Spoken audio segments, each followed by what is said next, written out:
Okay, so I've brought you to a mission that I call Nafai Quarter. Nafui, not sure how it's pronounced. It's about halfway through the factions campaign, something like that. So it's the first expansion, basically. This is one of my favourite missions, maybe my favourite mission. It's just really unique. You'll see when we get in there. Just gonna add one hero and some guys. So these guys, they're actually like story characters. These guys here, they're very important characters. They're slightly different from the other henchmen.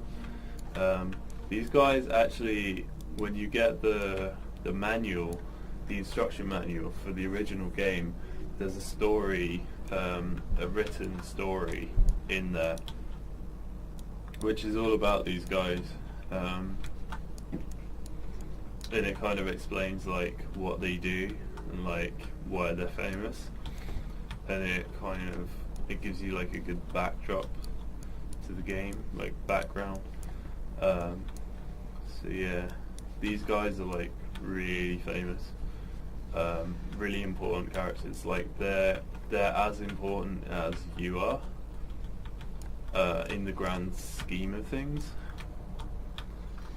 And they're pretty, the henchmen are pretty like powerful as well. They're not useless like you get in some games.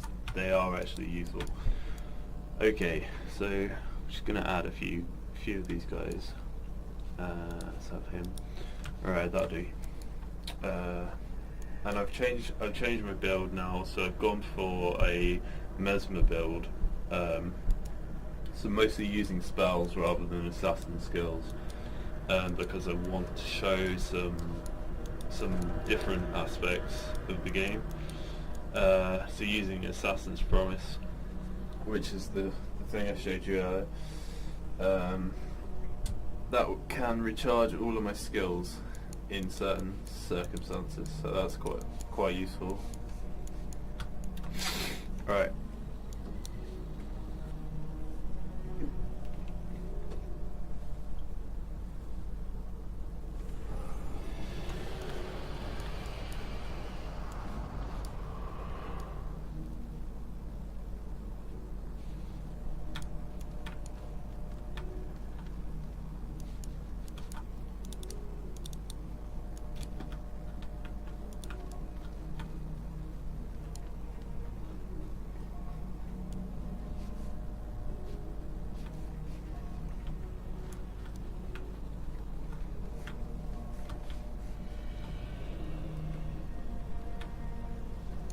So basically, like, what this is like you're trying to pass this test. It's kind of like a spiritual training sort of exercise test thing, which if you do it, it allows you to see into the spirit world, which is like part of the main story of factions. Is you need to be able to track down somebody who only exists in spiritual form. So that's why you do this.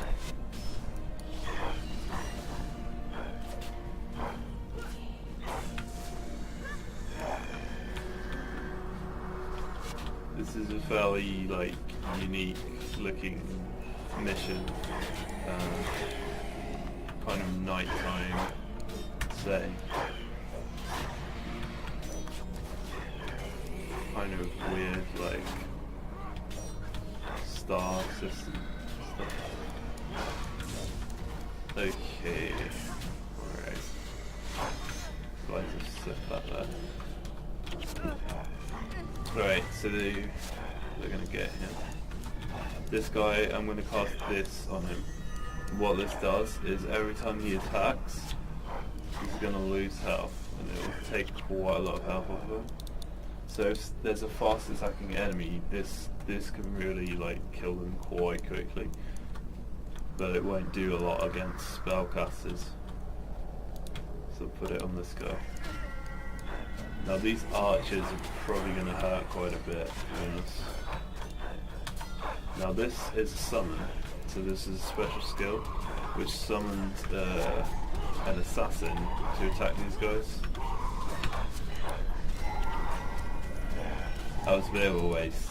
Don't really want to put the stuff on like low health guys. Okay, so this guy is a boss, and he's what we have to kill. So there's 4 bosses, and they're like spiritual, celestial creatures. And every time you kill one, they sort of disperse into fragments of themselves, and they appear all across the map. And they basically keep respawning. So like, the more you kill, it gets progressively harder to continue.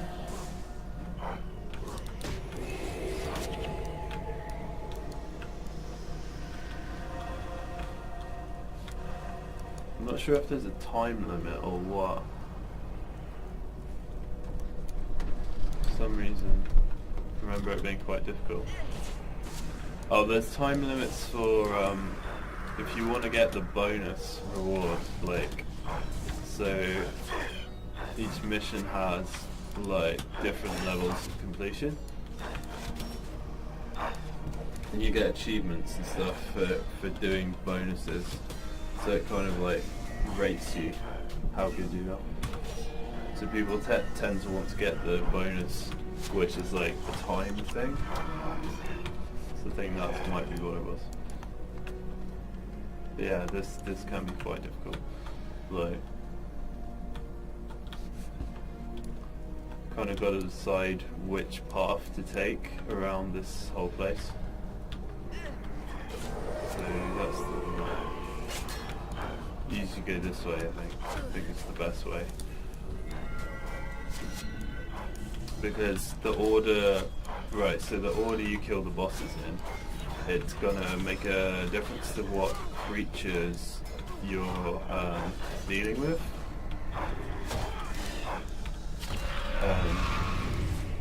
So I killed that little horse thing, the Kirin, first, probably because that's the least annoying one. So they don't really do so much. But if you killed, for example, the dragon first, it has really powerful abilities, which you don't want to be dealing with like throughout the rest of the mission. Alright, so these guys are spellcasters, probably not much use casting empathy on them. What I can do is summon my assassin to attack him, then I'll put on my curse, and yeah, that didn't work. I'm not sure why. It should have recharged all my skills. Maybe he took it off.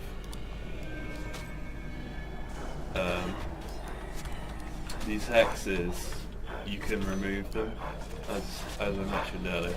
You can also remove enchantments. So like every ability basically has a counter. So every ability has a counter ability to some extent. There are some exceptions, but generally that's the case. So empathy on him, assassin on him, put that on him. Recharging skills. Put that one in, put that one in, that one in. Right. So yeah, we're coming up to the next boss, I think. Ow. Yeah, so that's his elite skill. It kind of just knocks you down, like unconditionally knocks you down. It's kind of annoying. But it doesn't do that much damage, so it's not too bad. Okay, yeah, he took the hex off, so my skills don't get recharged. He has to die while the hex is still on him for it to work. That's one of the problems with this elite skill. That it can be very powerful when it's used in the right situation.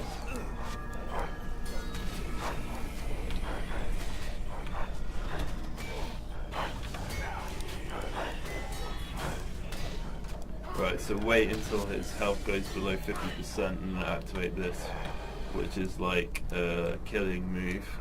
It's kind of overpowered because it wasn't originally in the game.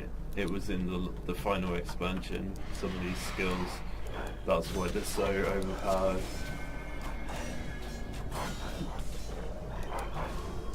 Like that. This skill here is an interrupt skill, so it's basically an anti-spellcaster really, but it's reaction based, so I have to react within the right time for it to work. It can be difficult. It very much depends on ping. Very much depends on reaction and also internet connection speed, stuff like that. It depends on the length of the spell. So some spells activate too quickly for it to have any effect. You can interrupt half second, but it's like very, very rare. Like that's the lowest I've ever done. You generally want like 1 second plus spellcast times. I think World of Warcraft has a similar ability called Counter Spell or something like that. Okay, so now we've killed 2 bosses. We're now having to deal with 2 essences plus the normal monsters.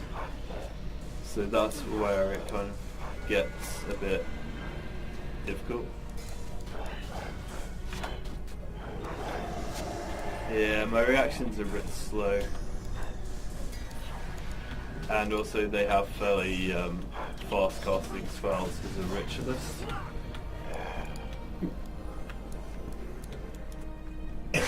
I might have better luck with the turtles. Okay, starving.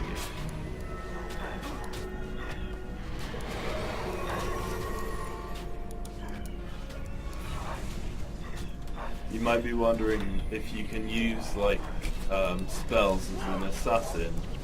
What's the advantage of being an assassin or being a spellcasting primary profession?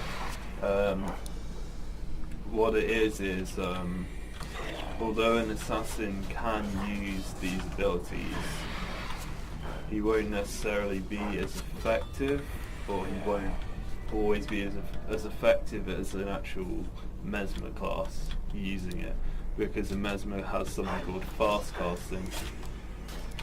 And what fast casting does is it lets you cast more quickly and recharge more quickly your mesmer abilities.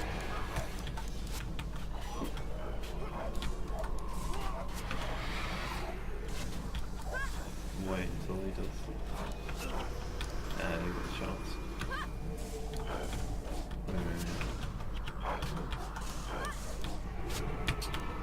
Yeah, not doing so well with the interrupts. I'm sure we'll get a chance eventually. At least I brought other damage skills like empathy and summon assassin.